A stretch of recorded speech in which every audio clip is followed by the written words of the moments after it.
सभी भैया बहनों को प्रणाम। इससे पहले वाली क्लास में हमने शुद्ध पदार्थ, मिश्रण किसे कहते हैं, मिश्रण के प्रकार, सममांगी, विषमांगी और विलयन के विभिन्न गुणों के बारे में अध्ययन किया था। आज हम विलयन की सांद्रता को समझेंगे कि सांद्रता का अर्थ क्या होता है। तो सांद्रता का अर्थ है कि विलयन में मौजूद विलेय पदार्थ की मात्रा के आधार पर, देखो हमने विलेय के बारे में हम पढ़ चुके हैं कि विलयन के अंदर विलेय की मात्रा क्या होती है, कम होती है, जबकि विलायक की मात्रा क्या होती है, ज़्यादा होती है। तो विलयन में मौजूद विलेय पदार्थ की मात्रा के आधार पर विलयन को तनु, सांद्र या संतृप्त घोल कहा जा सकता है। यानी विलयन 3 प्रकार का है, तनु विलयन, सांद्र विलयन और संतृप्त विलयन। किसी निश्चित तापमान पर उतना ही विलेय पदार्थ घुल सकता है जितने की विलयन की क्षमता होती है।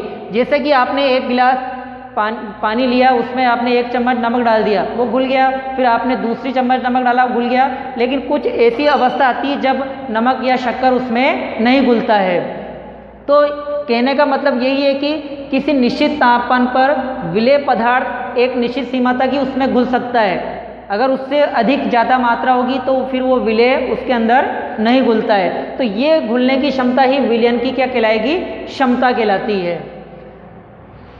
नेक्स्ट है, इसमें पहला विलयन हम पढ़ रहे हैं प्रकार संतृप्त विलयन। संतृप्त, किसी निश्चित तापमान पर यदि विलयन में विलेय पदार्थ नहीं घुलता है तो उसे संतृप्त विलयन कहते हैं। यानी आपने कोई विलेय की मात्रा आपने डाली, नमक डाला, वो घुल गया, फिर वापस डाला, घुल गया, लेकिन एक ऐसी लिमिटेड अवस्था जाती है जब वो नहीं घुलता है, अर्थात वो विलयन क्या कहलाएगा, संतृप्त विलयन। यानी विलयन क्या हो गया, संतृप्त हो गया, अब उसमें घुल नहीं सकता है।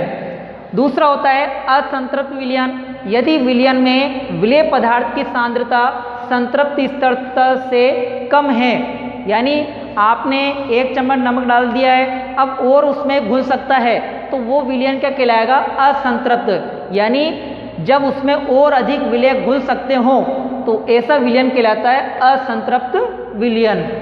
तीसरा जो विलयन का प्रकार है अति संतृप्त विलयन। अति संतृप्त, अगर हम इसका अर्थ लें तो क्या होगा, ज़्यादा ही संतृप्तता स्तर से क्या हो जाए, अधिक हो जाए। यदि विलयन में विलेय पदार्थ की सांद्रता संतृप्तता स्तर से अधिक है तो इसे अति संतृप्त विलयन कहते हैं। यानी अगर मात्रा संतृप्त स्तर से ज़्यादा हो जाएगी तो ऐसा विलयन कहलाएगा अति संतृप्त विलयन। जैसे उदाहरण से समझे अपन कि आपने जब 1 गिलास जो पानी लिया था उसमें आपने नमक डाला, डालते गए, अब वो नहीं घुल रहा था, तो अब हम क्या करेंगे, अति संतृप्त करने के लिए उसे गर्म करेंगे, और गर्म जैसे ही करते हैं और उसको हिलाते हैं तो और अधिक उसमें शक्कर या नमक घोल सकते हैं। यानी आपने उसकी संतृप्तता स्तर को क्या कर दिया, बढ़ा दिया। तो ऐसा विलयन कहलाएगा अति संतृप्त विलयन। जैसे उदाहरण में हम ले सकते हैं, जैसे कि शक्कर की चाशनी जो है वो अति संतृप्त विलयन में आएगा। विलायक की मात्रा में घुले हुए विलेय पदार्थ की मात्रा को ही विलयन की सांद्रता कहते हैं। यानी सांद्रता से अर्थ क्या होगा कि विलायक यानी जो अधिक मात्रा में होता है उसमें घुले हुए विलेय पदार्थ की मात्रा, कितना उसके अंदर विलेय की मात्रा आपने मिलाई है, वो विलेय की पदार्थ की मात्रा ही विलयन की क्या कहलाएगी, सांद्रता कहलाती है। अब इसमें विलयन की सांद्रता को निकालने के लिए एक फॉर्मूला है, सूत्र है। किसी भी विलयन की हम सांद्रता ज्ञात कर सकते हैं। जैसे ऊपर आएगा विलेय की मात्रा बटे नीचे विलयन की मात्रा। विलेय की मात्रा कितनी है, विलयन की मात्रा बटे में आ जाएगी।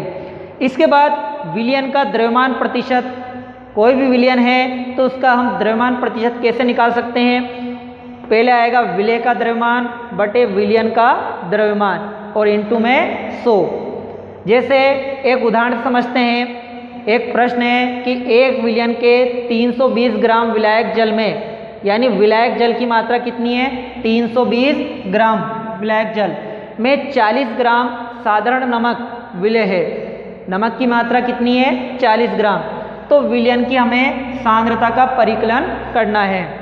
तो इसको जमाएंगे पहले सवाल को कि विलेय का द्रव्यमान तो 40 ग्राम है, विलायक का द्रव्यमान देखो ज़्यादा है यानी 320 ग्राम है, तो विलयन का द्रव्यमान कितना होगा, टोटल द्रव्यमान कितना होगा, विलेय प्लस विलायक का द्रव्यमान।